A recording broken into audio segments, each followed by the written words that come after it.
Welcome back to the 8th edition of the college basketball weekend predictions video. Let's get into our recap of last week. So we had our most dismal week yet with an 0-4 on locks, and I honestly could have gone 0-5. I was contemplating putting that Tennessee and LSU game as a lock, but Tennessee goes out and loses by 20 to LSU. We did go 7-6 on the game, so just above 500. But we'll try and get back at it this week with a successful week in the locks and game predictions. Starting off with my 8 locks, let's go to Virginia and Duke. Virginia has wins over Syracuse, Clemson, and UNC. They've got Kihei Clark, Huff, and Hauser. And they're being rated as either a 2 or a 3 seed right now. They're coming off a loss to a good Florida State team that I thought they'd lose to. But the fact that Duke is favored here, especially without Johnson, that is preposterous, and I've got Virginia to win here. Duke has Hurt, Stewart, and no longer Johnson, as I said, and they're pretty overrated. No real good wins. Even though it is at Cameron Indoor, obviously there's no fans. Give me Virginia to cover the spread. Then we've got an interesting one. For the first time, I'm predicting UConn to cover, but Villanova to win. I think Villanova's a pretty overrated team. They only have a win over Texas, and I don't think Texas is that good. We'll get to them later. They've got Connor Gillespie, Jeremiah Robinson-Earl, Justin Moore, and Caleb Daniels. But the wins just aren't there yet. UConn would be a nice one at 10-5. UConn is also pretty overrated. They only had a win over USC before they beat Xavier last week, so they've got 2. And they should be in the tournament right now. But I think 8 points is a little too much to a Villanova team that I'm not sure is actually that good in an unstable Big East this year. Next up, we've got FSU against Pittsburgh. And I like FSU to win by 6 or more. FSU has wins over Florida, Indiana, Virginia, Clemson, and Louisville. And they're really the only team that has been able to scoop up all the good wins in the ACC. They're one of the hottest teams in the nation right now, just beating Virginia this week. Whereas Pittsburgh has wins over Syracuse twice and Virginia Tech. And Champaign is their leading scorer. But they've lost 6 of 7. Their lone win was in the middle against that Virginia Tech team. That's one of their quality wins. They've lost 6 of 7. They might get blown out here unless they have some pride at home. But still, I think Florida's going to cover that 6-point spread. Moving on to Illinois and Minnesota. Minnesota hasn't won a road game yet. But they've got Marcus Carr, Liam Robbins, and Gotch. And they've got wins over Iowa, St. Louis, and Ohio State. Of course, all those are at home. I've got Minnesota here just because they're such a good team at home, and I think that Illinois has been unstable down the stretch. Illinois does have the first win over Minnesota when they were at home, a win over Iowa, Purdue, Wisconsin, and Indiana twice, and they've got Ayo Dosunmu and Kofi Cockburn. Obviously, they're a great team, trending at about the 2 seed line, depending on the result of this game, but give me Minnesota to cover that 5.5-point spread and win. Next up, we've got a couple out of the Big 12. Let's start with Texas Tech and Kansas.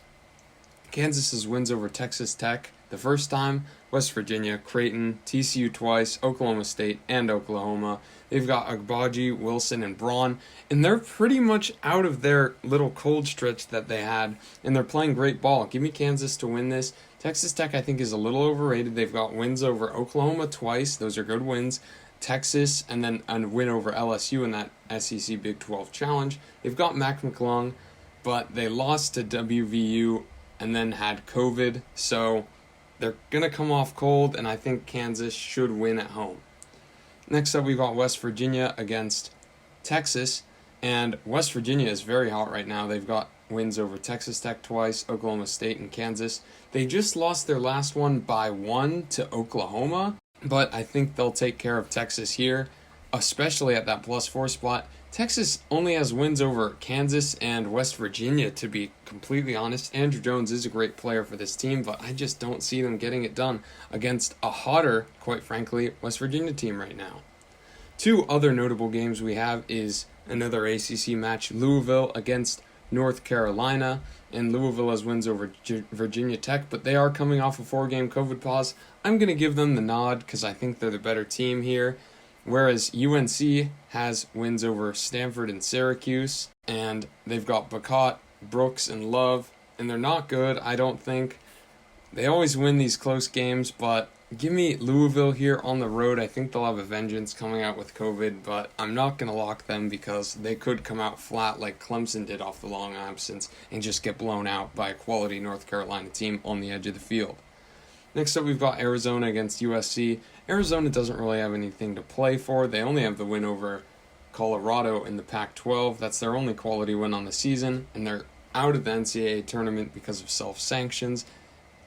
They do have Akinjo, who's a great player for them, and they're coming off a loss to UCLA, whereas USC is playing really hot right now. They've got wins over BYU, Arizona the first time, UCLA, and Stanford. Evan and Isaiah Mobley are a great post duo for this team. They've got Taj Edey running the point, and then Drew Peterson as well. If USC can shoot threes, they're very good. They almost never are good at free throws, though, but when they aren't good at threes, they can lose a bad game like this. I mean, Arizona's a pretty good team. They don't have many quality wins, but they are one of the more quality Pac-12 teams. But just due to USC's up and down three-point shooting, I can't lock them in for this game. Moving on to a big Sunday slate, to be quite frank. Let's start out with the Big Ten, because this is a Big Ten heavy slate, but let's just get right to it with the blockbuster. Michigan against Ohio State. These two are two of the hottest teams in the nation right now. Michigan has only played 2 games since their layoff, and those are wins over Wisconsin and Rutgers. They have wins in total against Minnesota, Wisconsin twice, Purdue, and Rutgers. Livers and Dickinson combined to average 30 a game. And Ohio State, meanwhile, has good wins over Illinois, UCLA, Rutgers twice, Wisconsin, Iowa, and Indiana. And they're one of the new hottest teams in the nation, I'd say, over Alabama now, because Alabama's been on a skid recently, and they're up to the 1 seed. This is, quite frankly, a battle of 1 seeds. The AP poll has it exactly right. I've got it at the 3 and the 4, and I think Michigan's just going to win this game. They've had the 2 games, and both of them were tough off of the COVID pause, and they didn't really make them look all that tough. So I think they can handle Ohio State on the road, but if Michigan is going to lose another one, it's probably going to be on the road, and this is probably the one that's going to happen in. Moving on to the American Conference, we've got Cincinnati and Houston. Cincinnati is actually one of the better American teams, underrated conference. They have wins over SMU and Furman, and they've won 4 straight. They're a hot team, and I would have Cincinnati winning, except for the fact that Houston is coming off a loss to a good Wichita State team that might be in the field right now. But they do have wins over Texas Tech, Boise State, SMU, and Wichita State the first time.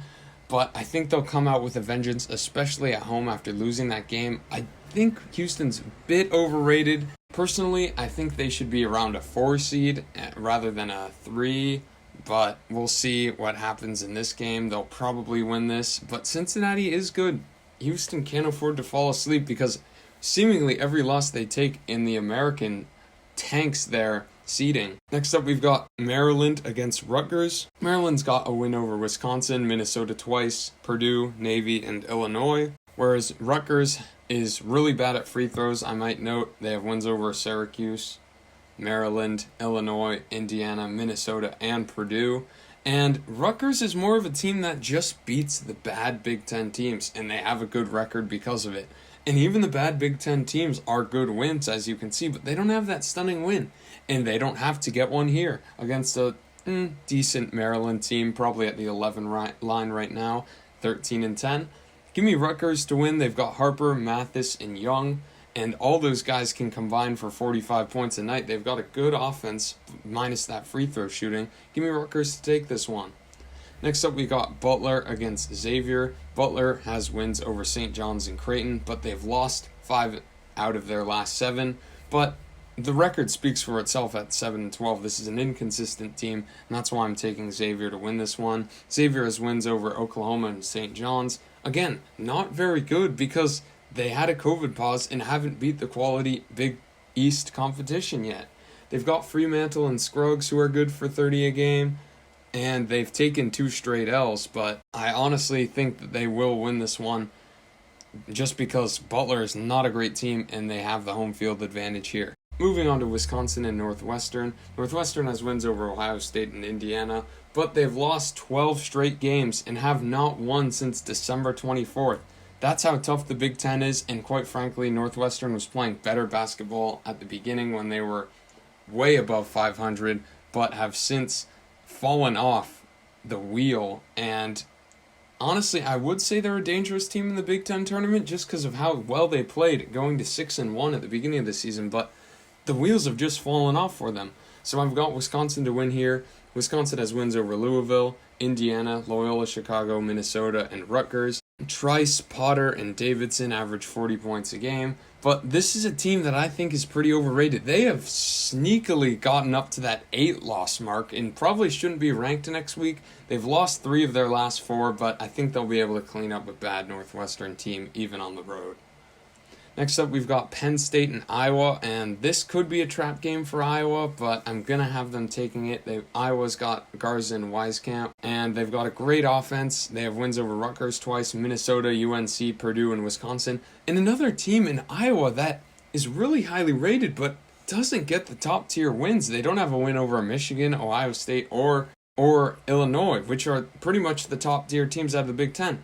They scrape up all the bottom feeders, which is good enough for a great seed in the Big Ten, in a tough Big Ten, but I think they're a bit overrated, but Penn State just isn't doing it for me. They've got wins over Virginia Tech, Rutgers, Wisconsin, and Maryland, but they've lost 4 of their last 5. That win was over Wisconsin. So they have the ability to play close with good teams, but I don't think they'll do it here on the road. Please comment your predictions below, and be sure to like and subscribe. Thank you for watching.